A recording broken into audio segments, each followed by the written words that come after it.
বুদ্ধি যুবক নাকি আমি এই জগতের সৃষ্টিকর্তা দিনছি বলে আমার জানেন জগতে ঈশ্বরের ইচ্ছা আমি রবিবারের সৃষ্টির কর্ম করবে তথাপি অতিরিক্ত ভগবান আমার মরি সীতা দেখি অতি মরুর প্রান্ত মন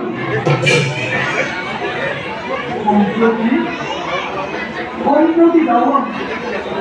বিচিত্র পথ তাদের অদৃষ্ট সৃষ্টির কর্ম সমগ্র